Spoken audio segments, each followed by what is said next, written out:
So practice set 1.2 जो first question है वो प्रैक्टिस सेट 1.1 जैसा ही है, आसान है, ध्यान देना। The following table shows points on a number line.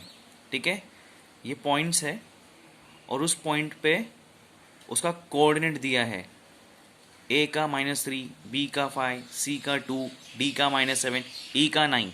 Okay, decide, आपको डिसाइड करना है whether the pair of segments are congruent और नॉट। आपको पहले क्वेश्चन में दिया है seg D E and seg A B. Okay, दोनों का डिस्टेंस निकालना है और लास्ट में चेक करना है कि दोनों कॉन्ग्रुएंट है या नहीं।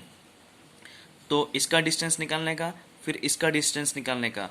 ओके, अगर दोनों का आंसर सेम आया मतलब वो कॉन्ग्रुएंट है, अगर दोनों का आंसर सेम नहीं आया मतलब वो कॉन्ग्रुएंट नहीं है। ओके, देख लेते हैं कैसा करना है। पहला हम करेंगे फॉर सेग डी ई, मतलब फॉर सेगमेंट डी ई के लिए हम लोग उसका डिस्टेंस निकालेंगे।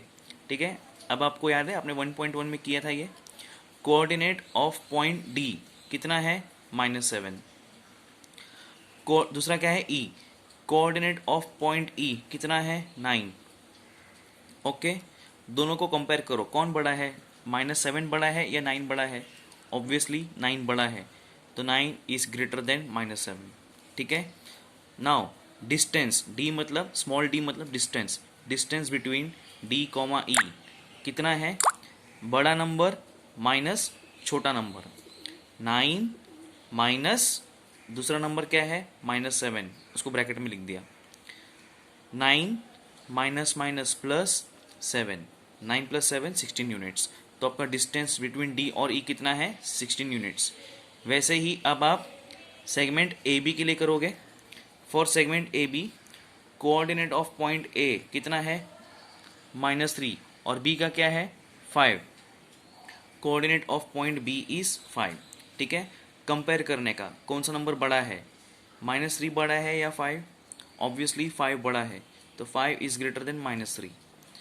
ओके, सो डिस्टेंस निकालो, distance between A and B is बड़ा नंबर 5 माइनस छोटा नंबर -3। ओके, सो 5 माइनस -3 यानी 5 + 3, क्योंकि माइनस माइनस क्या होता है, plus. 5 + 3, all right. So distance between A and B कितना है, 8 यूनिट्स। यूनिट्स लिखना ज़रूरी है क्योंकि आपको मीटर, सेंटीमीटर, किलोमीटर कुछ भी नहीं दिया है, तो यूनिट्स लिखना चाहिए। ठीक है, अब चेक करो, मेरा 1 क्या था, डिस्टेंस बिटवीन डी ई 16, और 2 क्या कहता है, डिस्टेंस बिटवीन ए बी 8। वो 16 था, ये 8 है, तो क्या दोनों सेम हैं, क्या ये दोनों सेम है, ये और ये क्या दोनों सेम है, नो। क्यों, क्योंकि वो 16 था, ये 8 है। इसलिए from 1 and 2 distance between D E is not equal to distance between A B. ये नॉट इक्वल का साइन है, इक्वल का साइन मार के क्रॉस करने का मतलब नॉट इक्वल हो गया। तो जब ये दोनों सेम नहीं है, इसका मतलब क्या, segment D E and segment A B जो मेरा क्वेश्चन था, they are not congruent. Okay, समझ में आ गया, कॉन्ग्रुएंट नहीं है। ये कॉन्ग्रुएंट कब होता, जब ये दोनों नंबर इक्वल आते, पर ये दोनों इक्वल नहीं है, इसलिए ये कॉन्ग्रुएंट नहीं है। ओके, ऐसे ही आपको टेक्स्ट बुक में और 2 क्वेश्चन दिया है, आपको करना है उसको। ओके, ये सारे आंसर्स को बाद में आप एक काम करो, अभी पॉज करके लिख लो। ऐसे ही आपको सेकंड और थर्ड क्वेश्चन करना है। अब क्वेश्चन नंबर 2 की तरफ बढ़ते हैं। बहुत आसान है, बहुत आसान है, आपको पूरा लॉजिक से चलना है, आपको ईजी है। Point M is the mid point of segment A B, मतलब जो पॉइंट एम है वो मिड पॉइंट है। मिड पॉइंट यानी बिल्कुल बीचों बीच आता है, किसके, सेगमेंट ए बी के। आप देख सकते हो ये सेगमेंट ए बी है, उसके बीचों बीच पॉइंट एम आया है, उसको बोलते हैं मिड पॉइंट, मतलब एकदम एग्जैक्ट बीच में।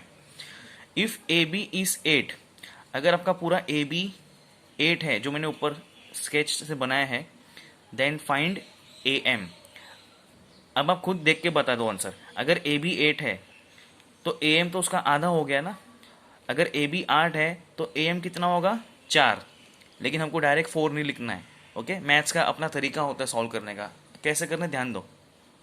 गिवन आपको पहले लिखना पड़ेगा, M is the mid point of seg A B and A B कितना है 8 यूनिट्स। ओके, अब आप ध्यान से देखना, मुझे इसमें कैसा निकालने का, इधर क्या आएगा, इधर क्या लिखना है आपको कैसे मालूम पड़ेगा, जो क्वेश्चन में पूछा है ना आपको फाइंड ए एम, तो ए एम आपको लिखना है, आपको ए एम पूछा है तो आप ए एम लिखोगे, length of A M, L मतलब length, length of A M. आप देख सकते हो, अब आप हिंदी में बोलो तो आपको इंग्लिश में भी आराम से आ जाएगा। ए एम ए बी का आधा है, ए एम ए बी का आधा है।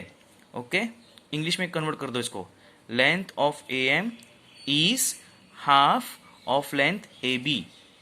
सही है। Okay, so 1/2 multiply by A B कितना है मेरा 8, तो 8 लिख दिया। कट करेंगे, 2 1 जार 2 4 जार 8। ओके, तो ए एम कितना है 4 यूनिट्स, करेक्ट।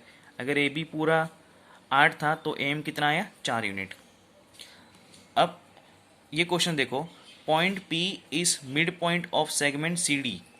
पॉइंट पी बीच में आ रहा है सेगमेंट सी डी के एग्जैक्ट बीच में, मिड पॉइंट मतलब एग्जैक्ट बीच में। इफ सी पी इज 2.5, आपको सी पी दिया है 2.5, find length of C D, तो आपको पूरा निकालना है।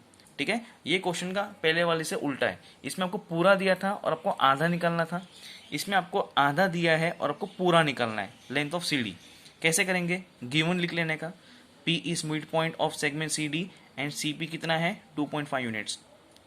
अब यहाँ पे क्या आएगा, मैंने क्या बोला था, जो क्वेश्चन में आपको फाइंड करने को बोला है सी डी, तो आपको लेंथ ऑफ सी डी यहाँ पे लिखना है। ठीक है, अब हिंदी में करते हैं, सी डी सी पी का डबल है, सी डी सी पी का डबल है। इंग्लिश में ट्रांसलेट करो, length of C D is twice multiply by length of C P. C D C P का डबल है, सी डी सी पी का double है। ठीक है, तो 2 मल्टीप्लाई बाय ये 2.5 दिया है, दोनों को मल्टीप्लाई करो, आंसर आएगा C D equal to 5 units, है ना। अगर ये 2.5 है तो ये पूरा कितना होगा, उसका डबल 5 यूनिट्स, वही किए। सो आई होप आपको समझ में आ गया है। इसको पॉज करके कॉपी कर लो, पिछला वाला क्वेश्चन है क्वेश्चन नंबर 2, इसको भी पॉज करके कॉपी कर लो, क्वेश्चन नंबर 3। अब अगले वीडियो में करेंगे हम क्वेश्चन नंबर 4। आई होप आपको ये समझ में आ गया हो, अगर कुछ डाउट है तो आप पूछ सकते हो।